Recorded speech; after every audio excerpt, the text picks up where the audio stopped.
और इसी से रिलेटेड एक सवाल और जो अब जो है वो आने लगा है, और पढ़ी लिखी वालिदैन ये करते हैं कि डॉक्टर साहब ये वैक्सीन से ऑटिज़म का रिलेशनशिप हमने फलां जगह पढ़ा था।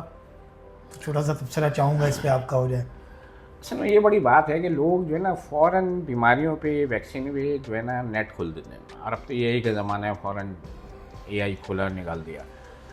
उनका मोबाइल ख़राब होता है, ख़राब हो जाए तो वो मोबाइल की दुकान पे जाते हैं। वरना मोबाइल के बारे में भी एआई में और कंप्यूटर में भरा पड़ा है मवाद। वो यूट्यूब निकालें, मोबाइल सही कर लें, नहीं करते। उनकी गाड़ी ख़राब हो जाए तो मैकेनिक के पास चले जाते हैं, हालांकि वो यूट्यूब से देख लें कैसे सही होती है गाड़ी।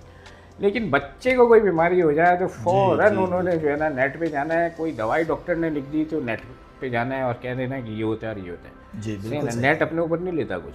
डॉक्टर के अपने एक्सपीरियंस होते हैं, अपने तजर्बे होते हैं, पूरी सारी रिसर्च मौजूद होती है, उस वजह से वो चीज़ें की जाती हैं। इसलिए जो है वो ऐसा कुछ भी नहीं है जी कि बहुत सारे लोग पोलियो के बारे में कहते हैं इसमें इस तरह की चीज़ें हैं, इससे जो इनफर्टिलिटी होती है, ये होती है। भाई अगर किसी को यही करना हो तो भाई इसके लिए एक पैनाडोल सिरप काफ़ी नहीं है।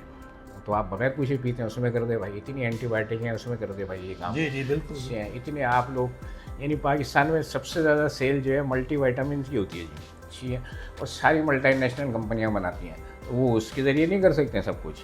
वो क्यों अपने ऊपर रिस्ट्रिक्शन, तो और ये। पाकिस्तान में तो आबादी बढ़ रही है। हाँ अगर बिल्कुल। इन्फर्ट हाँ तो ये बात लोगों को बस वो एक माइंड सेट है जो हो गया है, आहिस्ता आहिस्ता ज़ाहिर एजुकेशन के ज़रिए बोल बोल के रिकवर किया जाएगा कि अल्लाह। सही, ठीक है, बिल्कुल सही।